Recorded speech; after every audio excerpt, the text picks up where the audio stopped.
d'une femme. Chers frères et sœurs en Christ, tous les membres des églises branches et des sanctuaires locaux, les téléspectateurs de GCN et tous les enfants de Dieu qui assistent au culte via Internet. Ceci est la 65e série de sermons sur la Genèse. J'ai expliqué la première partie de Genèse 2:19 lors de la dernière session. Dieu n'a formé aucun animal un par un à partir de la poussière de la terre, à l'exception de l'homme. Dieu a également formé les animaux à partir de la poussière de la terre, mais il les a formés à partir de la poussière de la terre et leur a donné des ordres, et ce, d'une manière différente de celle dont il a formé les humains. Il n'a pas créé tous ces animaux un par un comme Adam.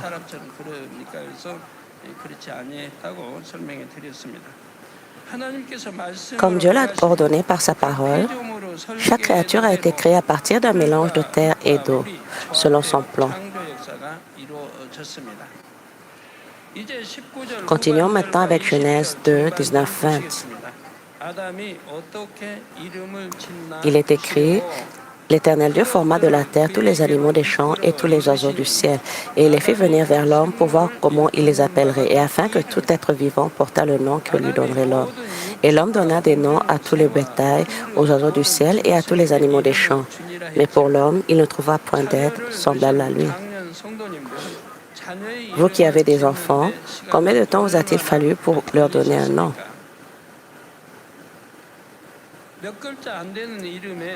Vous avez peut-être sérieusement réfléchi à leur donner de bons noms. Certaines personnes se rendent dans des boutiques de prénoms ou chez des diseurs de bonnes aventures pour donner un nom à leurs enfants, ou le grand-père de l'enfant peut lui donner un nom.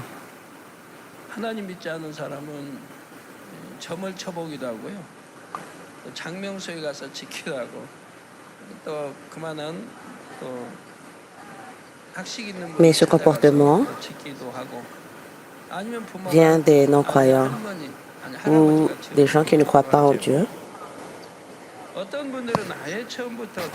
Habituellement, ce sont les grands-parents qui nomment les enfants. Certaines personnes passent même plusieurs mois à réfléchir à un bon nom pour un enfant déjà dès sa conception.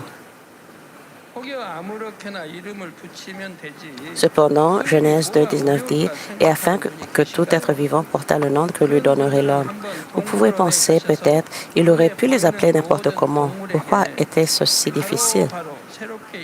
Si vous êtes de ceux qui pensent ainsi, allez dans un zoo et essayez de donner de nouveaux noms à tous les animaux que vous y voyez.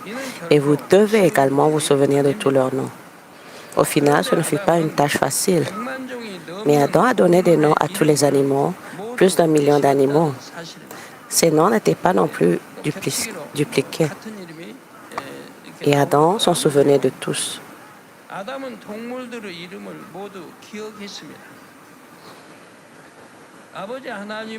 Cela n'a été possible que parce qu'il a reçu de Dieu le Père une connaissance et une sagesse exceptionnelles. Adam n'est pas devenu sage de son propre chef.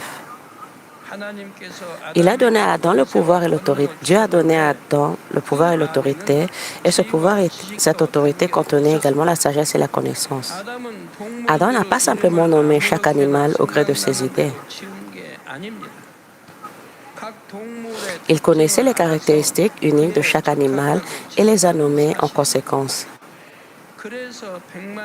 C'est pourquoi il pouvait se souvenir du nom de plus d'1 million d'animaux. Adam savait aussi communiquer avec les animaux. Adam ne parlait pas aux animaux de la même manière que les humains communiquent entre eux. Dieu a donné à Adam la capacité de partager ses sentiments avec eux.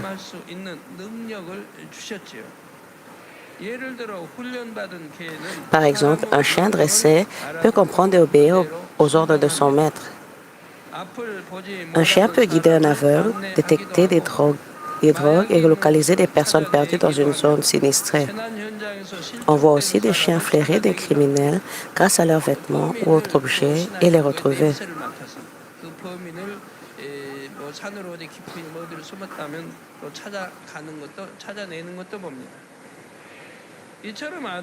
Adam pouvait communiquer avec les animaux de la même manière et exercer un contrôle sur eux. On en déduit que la sagesse et la connaissance d'Adam surpassaient de loin celle des humains.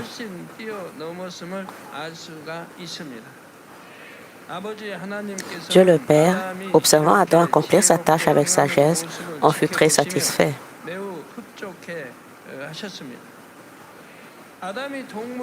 Dieu était très satisfait des noms donnés aux animaux par Adam.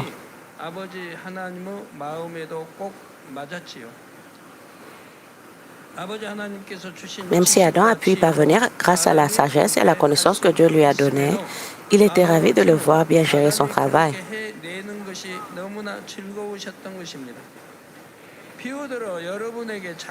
Disons que vous avez un enfant et qu'elle est très sage et intelligente. Elle fait les choses à votre goût. Comment peut-elle comprendre mon cœur si parfaitement et faire son travail si bien? Vous seriez très fier d'elle, n'est-ce pas? Le simple fait de regarder un tel enfant vous remplit de joie et de bonheur.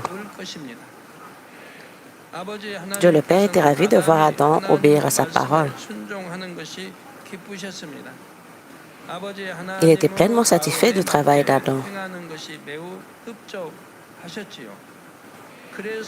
C'est pourquoi il aimait tant Adam. Chers frères et sœurs en Christ, vous et moi sommes enfants de Dieu. Jean 1, 12 dit, « Mais à tous ceux qui l'ont reçu, à ceux qui croient en son nom, elle a donné le pouvoir de devenir enfants de Dieu, lesquels sont nés. »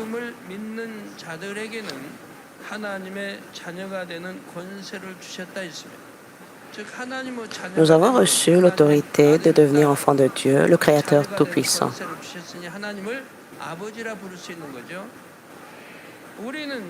Tout comme Dieu a donné sagesse et puissance à Adam, il nous donne aussi la sagesse et la puissance du ciel.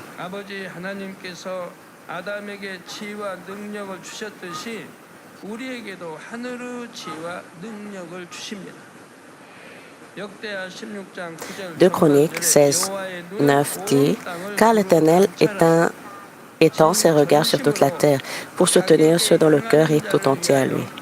Tu as agi en insensé dans cette affaire, car dès à présent tu auras des guerres. »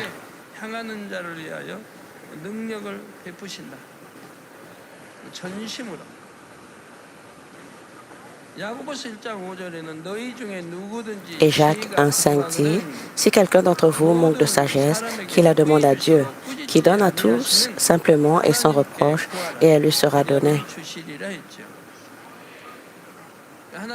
Dieu le Père veut que ses enfants de foi recherchent la sagesse et la puissance du ciel.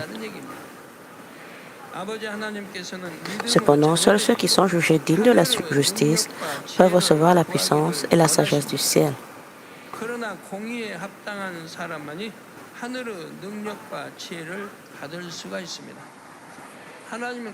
Dieu agit précisément avec justice. Il agit donc en accord avec la justice. Dans le monde spirituel, la puissance, c'est-à-dire la capacité, vient à ceux qui ont abandonné le péché et sont devenus saints. De plus, Jacques 3,17 dit que nous devons d'abord être purs pour recevoir la sagesse d'en haut.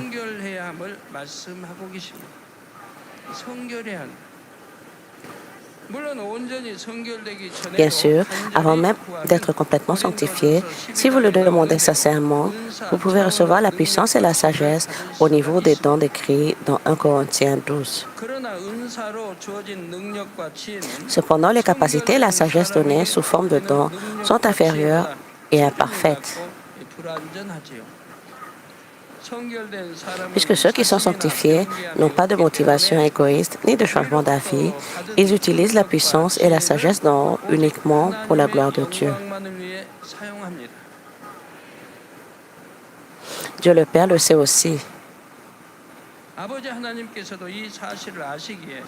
Et c'est pourquoi il peut faire confiance à ses enfants sanctifiés et leur donner cette puissance et cette sagesse. Si vous voulez être utilisé par Dieu, vous devez être saint. Cela s'applique aussi bien au salut qu'à aller au ciel. En étant cultivé sur cette terre, Nous devons nous débarrasser même de toute forme de mal et atteindre la sanctification.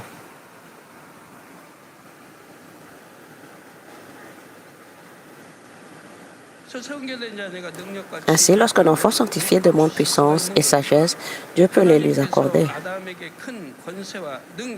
Si Dieu a donné à Adam une grande autorité, un grand pouvoir et une grande sagesse, c'est aussi parce qu'Adam était exempt de tout mal à cette époque. Dieu le Père désire que les enfants de la foi accomplissent un cœur exempt de mal, mais rempli de bonté. Il désire qu'ils demandent courageusement la sagesse et la puissance du ciel. Dieu le Père peut répondre à ses enfants comme s'il attendait qu'ils les demandent. Si vous n'êtes pas saint et désirez la puissance ou la capacité de Dieu, vous ne devriez pas prier pour cela.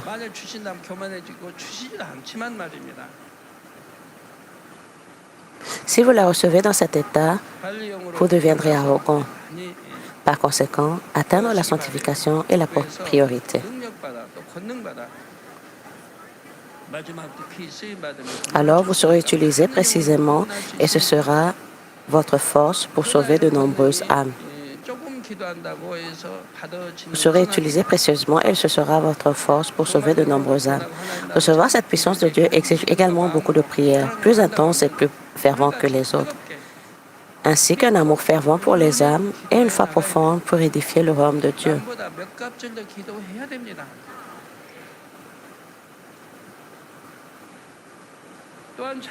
Dieu est vraiment heureux et ravi lorsque ses enfants utilisent leur sagesse et leur capacité pour accomplir de bonnes œuvres pour le royaume de Dieu et lui apporter la gloire. Même si Adam possédait une telle puissance et une telle sagesse, il fut tenté par Satan car il n'avait aucun véritable sens de la relativité. En revanche, les enfants qui ont expérimenté la relativité et sont devenus un esprit parfait ne changeront pas, quelle que soit la puissance qui leur est donnée. C'est pourquoi Dieu le Père est plus heureux lorsqu'il reçoit la gloire de ses enfants qui ont accompli le cœur de la parfaite sanctification que lorsqu'il la reçoit d'Adam qui vivait dans le jardin d'Éden. J'espère que vous comprendrez bien ce fait et que vous parviendrez à la parfaite sanctification le plus rapidement possible. Chers frères et sœurs en Christ, lisons Genèse 2, 21-22. Il est dit: alors l'Éternel Dieu fit tomber un profond sommeil sur l'homme qui s'endormit. Il prit une de ses côtes et referma la chair à sa place. L'Éternel Dieu forma une femme de la côte qu'il avait prise de l'homme et la mena vers l'homme.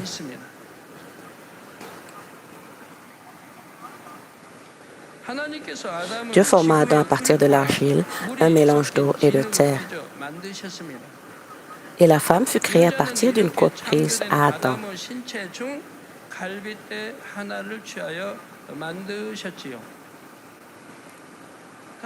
Par conséquent, les constituants fondamentaux de la femme sont également la terre et l'eau.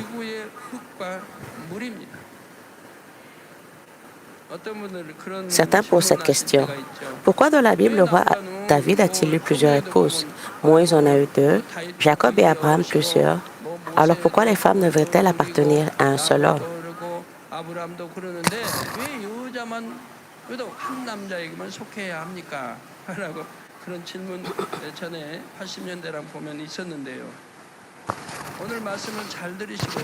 J'espère que vous écouterez attentivement ce que je dis aujourd'hui et que vous le comprendrez.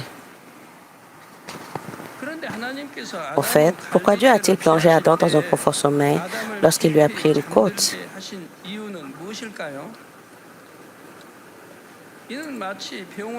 C'est comme anesthésier un patient avant une opération.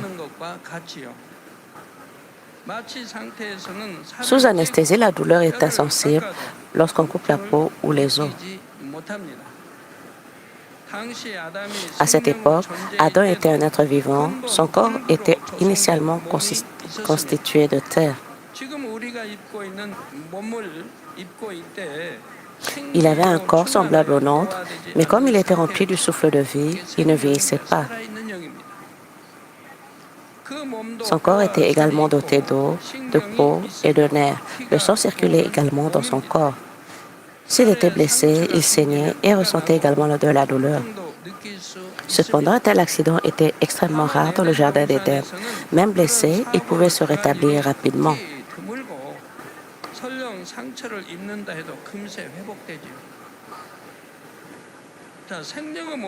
Le corps d'un être vivant peut ressentir non seulement la douleur, mais aussi les réactions à d'autres stimuli. Une femme peut ressentir une douleur minime lors de l'accouchement. C'est pourquoi, selon la Bible, la douleur s'est considérablement accrue lors de l'accouchement après le péché d'Ève. Ce n'est qu'à partir de ce moment, ce n'est pas à partir de ce moment que les gens ont commencé à ressentir de la douleur. Étant multiplié à l'infini implique que l'accouchement était douloureux avant même d'être chassé du ciel. En d'autres termes, avant qu'Ève ne mange du fruit de l'arbre de la connaissance du bien et du mal, l'accouchement était douloureux, mais après cela, la douleur s'est intensifiée. La douleur n'est pas aussi intense ni extrême lorsque les os et la peau sont coupés ou blessés. Le corps d'un être vivant peut simplement ressentir le changement corporel. Lorsque le bassin s'ouvre, il est naturel pour la femme de ressentir quelque chose de différent, n'est-ce pas? Mais lorsqu'ils étaient vivants, la douleur était juste suffisante pour ressentir le changement dans leur corps.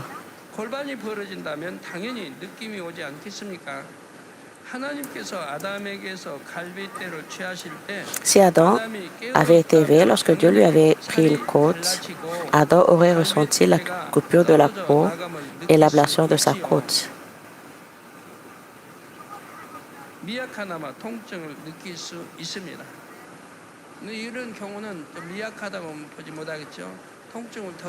En fait, dans ce cas, la douleur aurait pu être plus intense qu'une douleur légère. Pour éviter de faire souffrir Adam, Adam le dormit profondément, puis lui prit une côte.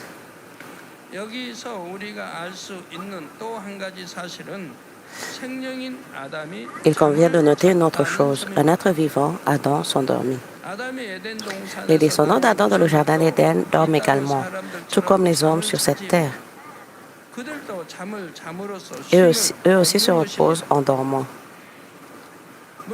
Bien sûr, ils n'ont pas besoin de dormir plusieurs heures par jour comme les habitants de la terre. Un court sommeil suffit.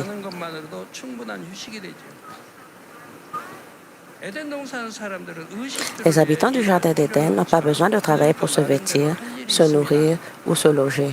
Pourtant, ils ont leur propre travail à accomplir. Ils ne se contentent pas de manger et de jouer toute la journée. Ils acquièrent de nouvelles connaissances et compétences et ont leur propre travail à accomplir. C'est ainsi qu'ils ont développé leur propre civilisation jusqu'à aujourd'hui. C'est pourquoi de temps en temps, ils se reposent ou s'endorment.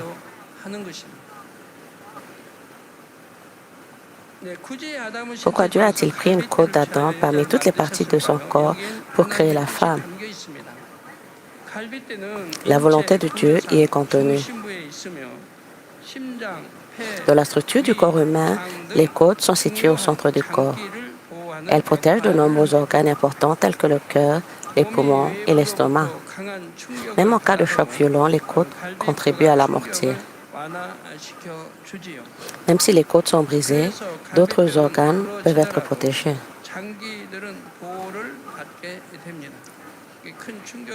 Même si les côtes sont brisées par un choc violent, les organes sont protégés. Il en va de même pour les os entourant le cerveau. Ils le protègent des chocs. Cependant, un choc trop violent peut provoquer une fracture de la tête.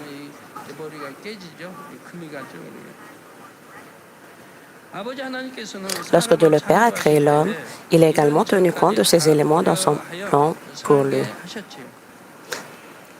La raison pour laquelle Dieu a créé une femme avec une côte d'homme est qu'il voulait montrer que la femme est aussi importante qu'une de ses côtes.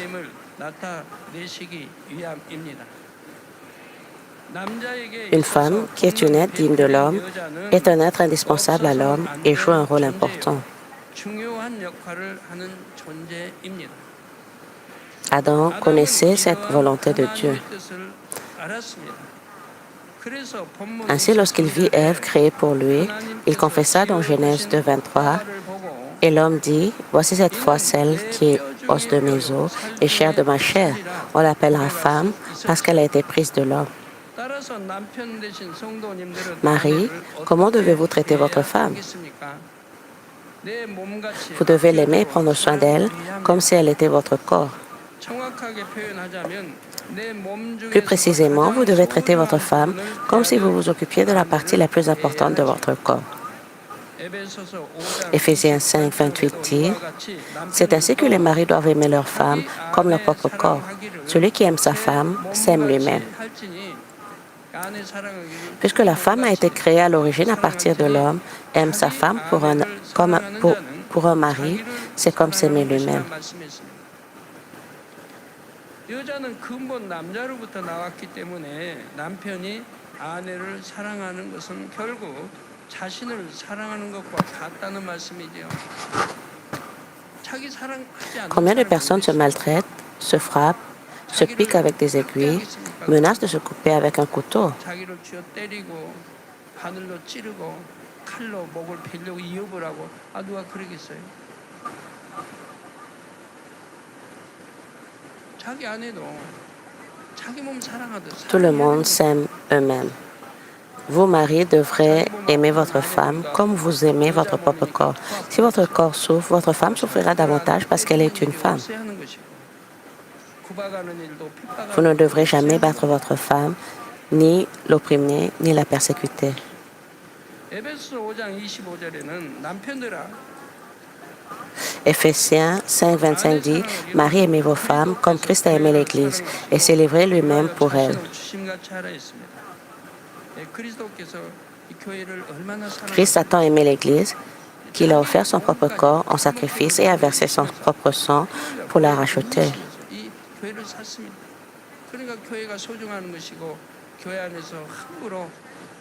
C'est pourquoi l'Église est précieuse et il nous est dit de ne pas plaisanter ni de faire quoi que ce soit de mondain dans l'Église. L'Église est un autel bâti avec le sang du Seigneur.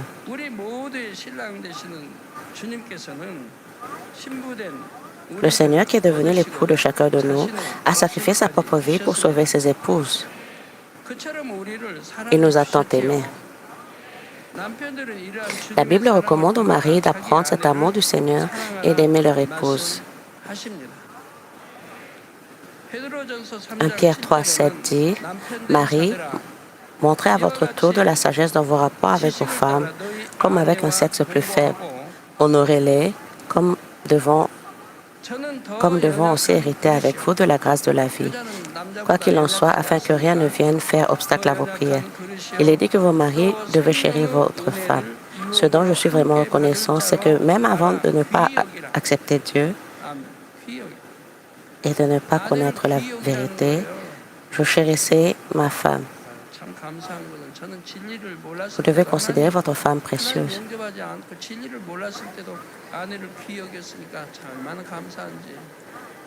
Je suis donc si reconnaissant de ne jamais l'avoir traité grossièrement, giflé, frappé, insulté et de ne jamais avoir demandé le divorce.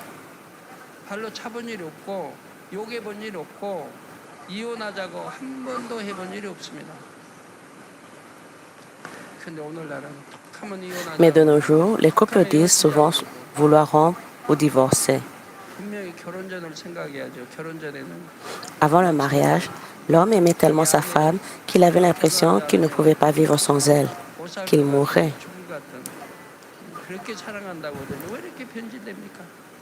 Alors pourquoi a-t-il autant changé? Il en va de même pour sa femme. S'il vous plaît, ne changez pas votre cœur envers votre femme et votre mari. Vous, mari, devez chérir votre femme. Vous ne devez donc pas rompre la paix, ni vous disputer avec elle, mais l'aimer et la chérir comme votre propre corps.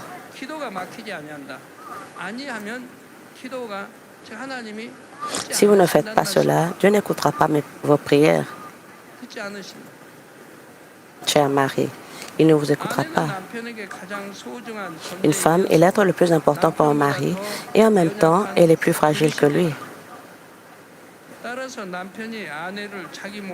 Par conséquent, lorsqu'un mari aime sa femme comme son propre corps, Dieu est satisfait de lui et exauce sa prière. 그런 남편의 기도를 들으신다는 사실입니다. Colossiens 3, 19 dit, Marie, aimez vos femmes et ne vous aigrissez pas contre elles. Si les maris considèrent leur femme comme un os de mes os et une chair de ma chair, comment peuvent-ils les troubler et leur blesser le cœur? Ils ne seront pas grossiers envers elles et ne se mettront pas en colère contre elles. Ils couvriront toujours plutôt leurs fautes. Ils rechercheront le bien de leur épouse. Ils supporteront tout, croiront tout, espéreront tout et endureront tout par amour pour leur épouse.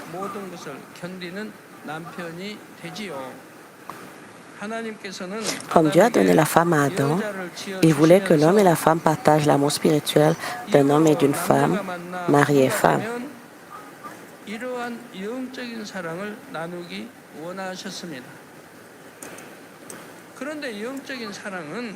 Cependant, l'amour spirituel ne peut être atteint uniquement par les efforts des maris. Les maris et les épouses doivent faire des efforts ensemble. Il y a des choses que les épouses doivent faire pour leur mari. Dieu n'a pas créé la femme à partir d'un sol séparé. Il l'a créée à partir du corps de l'homme. Cela implique que le mari et la femme ne sont pas séparés, mais unis en un seul corps.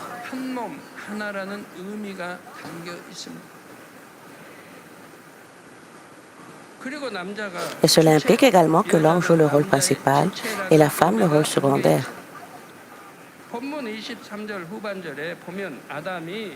Dans Genèse 2, 23, alors qu'Adam regardait la femme que Dieu avait créée de sa côte, cela dit, on l'appellera femme parce qu'elle a été prise de l'homme.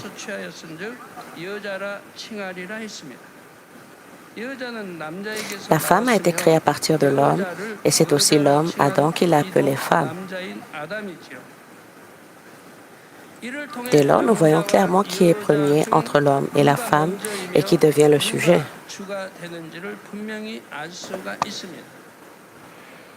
1 Corinthiens 11, 7, 9 dit, « L'homme ne doit pas se couvrir la tête lorsqu'il est l'image et la gloire de Dieu, tandis que la femme est la gloire de l'homme. » En effet, l'homme n'a pas été tiré de la femme, mais la femme a été tirée de l'homme.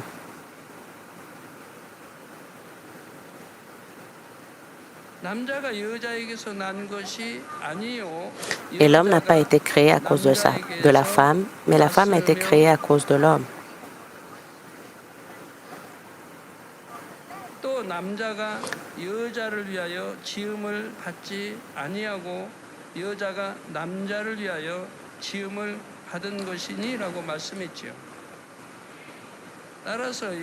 Par conséquent, l'ordre approprié peut être établi lorsque la femme obéit à l'homme.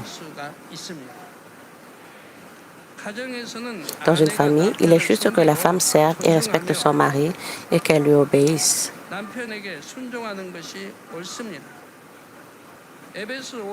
Éphésiens 5, 24 dit, « Or, de même que l'Église est soumise à Christ, les femmes aussi doivent l'être à leur mari en toutes choses. » Colossiens 3, 18 dit également, « Femmes, soyez soumises à vos maris comme il convient dans le Seigneur. »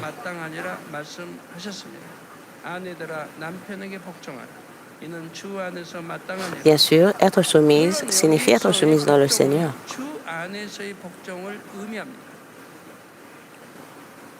Cela ne signifie pas que la femme doit obéir même lorsque son mari lui dit de faire quelque chose qui va à l'encontre de la vérité. Pourtant, la femme ne doit pas appliquer la condition de soumission au Seigneur selon ses propres critères, comme elle le souhaite. Une femme doit servir son mari selon son cœur, par amour pour lui. Le mari peut alors ressentir la sincérité de son épouse.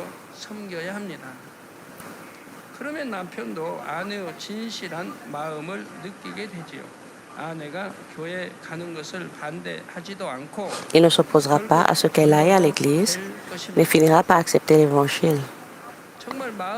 Si une femme traite son mari avec la bonté de Marie de Magdala, même si son cœur est dur, il finira par s'adoucir.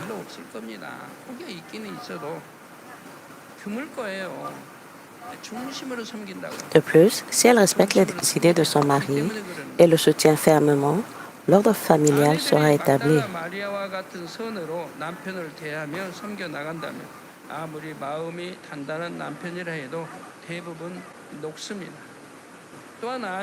Le mari sera alors de plus en plus fort et assumera pleinement ses responsabilités de chef de famille.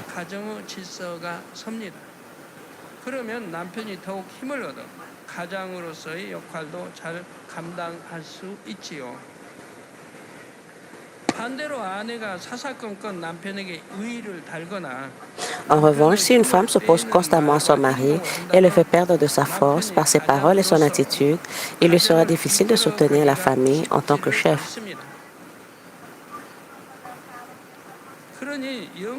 Par conséquent, pour que vos familles soient spirituelles et heureuses dans la bonté et l'amour, les femmes doivent d'abord suivre l'ordre établi par Dieu. En tant qu'épouse, vous devez comprendre et accepter dans votre cœur qui doit être soumis et qui doit dépendre au foyer. Cependant, je comprends aussi les femmes dont les maris les traitent de manière déraisonnable. Elles peuvent se plaindre et même se sentir désobéissantes.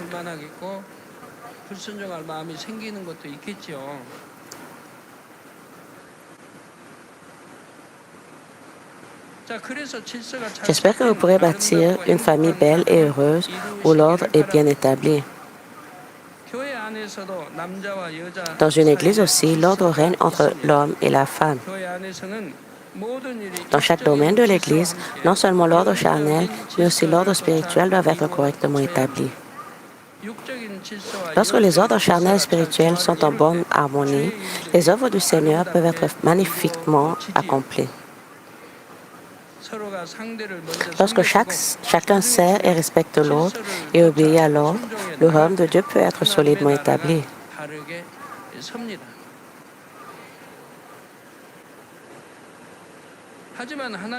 Cependant, lorsque Dieu a établi l'ordre entre l'homme et la femme, il a établi l'homme comme chef. Si l'homme et la femme sont tous deux saints et ont atteint la sanctification en même temps, il est bon que l'homme devienne le chef. Si vous lisez la Bible, vous constaterez que tous les prophètes qui ont manifesté la puissance de Dieu étaient des hommes. Bien sûr, Déborah était une femme, mais elle a été utilisée comme juge. Et Esther a également sauvé son peuple de la crise de l'extermination.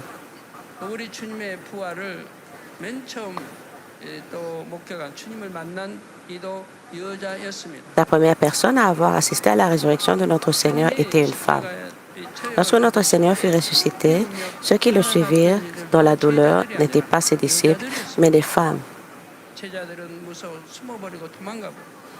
Les disciples effrayés se cachèrent et s'enfuirent. Aujourd'hui encore, si une femme a le cœur droit et est qualifiée pour la justice, elle peut recevoir la puissance et être d'une grande utilité dans le royaume de Dieu.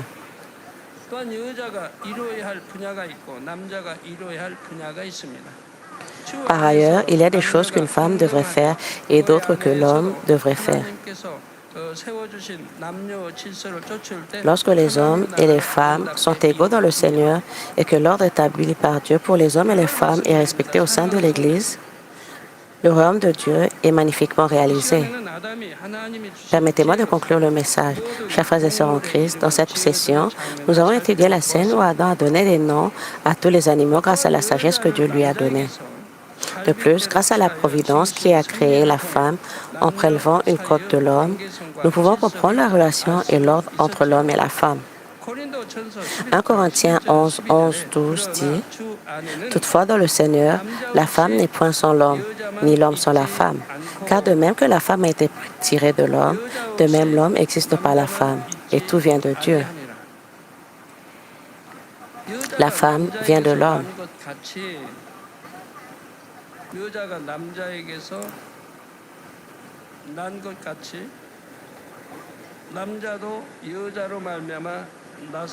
Et toutes choses viennent de Dieu.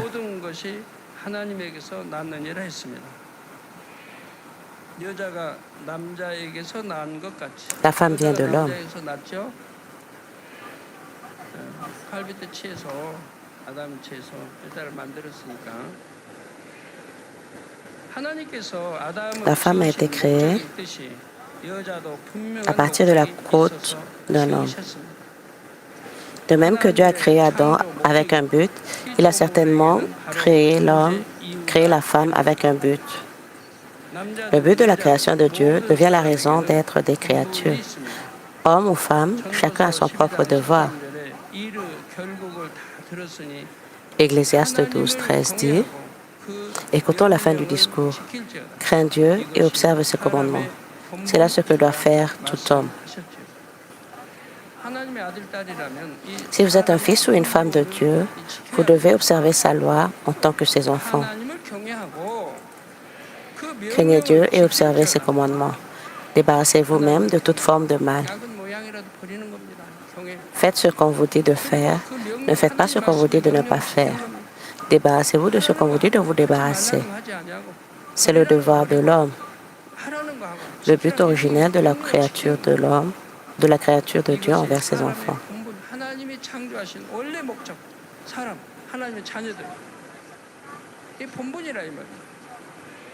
Je vous exhorte à comprendre profondément dans votre cœur comment le Créateur devient notre Père, Dieu, à travers cette série de sermons sur la Genèse.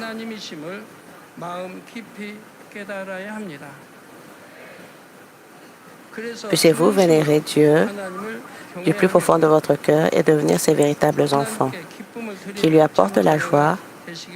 Au nom du Seigneur Jésus-Christ, je prie.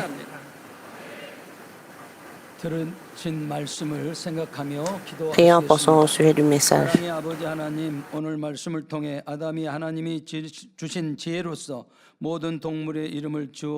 Dieu le Père, nous avons appris qu'Adam a nommé tous les animaux avec la sagesse et l'autorité donnée par Dieu. Et nous avons appris que l'ordre parmi l'homme et la femme, et nous avons appris pourquoi la femme a été créée de l'homme en prenant une côte de l'homme. S'il te plaît, permets que nous puissions comprendre le bon ordre que tu as établi. Et s'il te plaît, permets que nous puissions rendre gloire à Dieu le Père dans le Seigneur. Nous allons recevoir la prière du pasteur émérite pour les malades sur la vidéo. Posez vos mains sur vos parties malades, sur votre corps, et acceptez-le avec foi. Alléluia, Dieu le Père Tout-Puissant. S'il te plaît, pose tes mains sur tous les croyants qui reçoivent cette prière maintenant. Montre tes œuvres qui vont au-delà du temps et de l'espace sur ceux qui reçoivent cette prière au travers de DCN, Internet et satellites dans les églises branches, les sanctuaires locaux et tous les enfants de Dieu partout dans le monde. Donne-leur la foi de croire du fin fond de leur cœur, chasse toutes les pensées négatives et les doutes, tous les tests et épreuves, de la tête aux pieds, les organes, joints, tous les entrailles, articulations, nerfs, tissus et cellules, quelle que soit la partie malade, brûlées par le feu du Saint-Esprit et la lumière originelle. Au nom de Jésus-Christ, je commande à l'ennemi, le diable et Satan, que toutes les maladies, germes et virus et infirmités disparaissent, que la lumière soit. S'il te plaît, brûle toutes les maladies terminales et incurables avec le feu du Saint-Esprit. Chasse toutes les maladies endémiques, dont la malaria, le paludisme, toutes les maladies contagieuses, y compris le rhume, la grippe et la fièvre, disparaissaient. Protège-les de toutes sortes de germes et de virus. Guéris-les de toutes sortes de cancers, de l'estomac, du poumon, du foie, du sein, de l'utérus et de l'intestin. Le sida, la leucémie, l'apoplexie cérébrale, l'hypertension et l'hypotension artérielle, le diabète, les problèmes de thyroïde, les maladies cardiaques, pulmonaires et maladies de femmes, ainsi que toutes les inflammations disparaissaient. Guéris-les de la polio, des accidents vasculaires cérébraux, de l'arthrite et des hernies discales. Maux de dos, maux de tête, névralgie et toutes sortes d'autres douleurs disparaissaient. Épilepsie, autisme, dépression, névrose et autres maladies mentales disparaissaient. Toutes sortes de paralysies, soyez déliées. Levez-vous, marchez et sautez. Que les yeux puissent bien voir, que les oreilles puissent bien entendre, que les aveugles voient, les sourds entendent et les muets parlent. Guéris-les des séquelles de toutes sortes d'accidents, restaure leurs os brisés. Restaure-les des brûlures, permet que la chaleur et la sensation de brûlure disparaissent. Père, qu'il ne reste aucune cicatrice. Soyez purifiés de toutes sortes de dépendances à la drogue, d'empoisonnement et de toxicomanie. Permet que les nerfs, tissus et cellules morts soient régénérés. Redonne vie aux morts. Donne-leur la bénédiction de la conception. Recevez la bénédiction de la conception. Au nom de Jésus-Christ, je commande à l'ennemi, le diable et Satan, aux maîtres de la puissance de l'air, aux forces maléfiques des lieux célestes et à leurs serviteurs, disparaissez.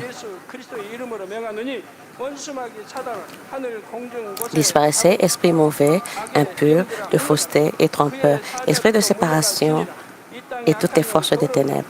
Délie les liens des ténèbres. Ténèbres, disparaissez. Que la lumière soit. Dieu le Père, donne-leur la force de se créer dans la prière et la puissance de se débarrasser des péchés et de se sanctifier. Comme leurs âmes prospèrent, que tout aille bien pour eux et que leur famille soit évangélisée. Protège-les de toutes sortes d'accidents et de catastrophes tout au long de cette semaine et bénis-les pour qu'ils puissent mener une vie prospère sans aucun problème. Avec les feux ardents du Saint-Esprit, de l'armée céleste et des anges, et avec tes yeux ardents, protège tous tes enfants, leurs familles, leur lieu de travail et leur commerce. Donne aux étudiants la sagesse et la compréhension et donne leur enthousiasme et ferveur pour étudier ardemment.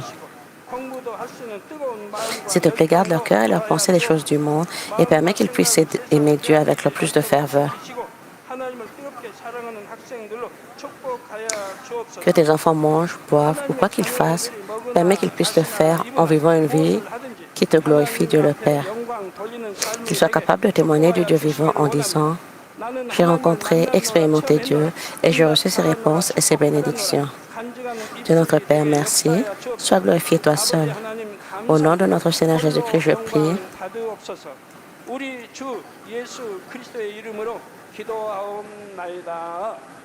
Amen.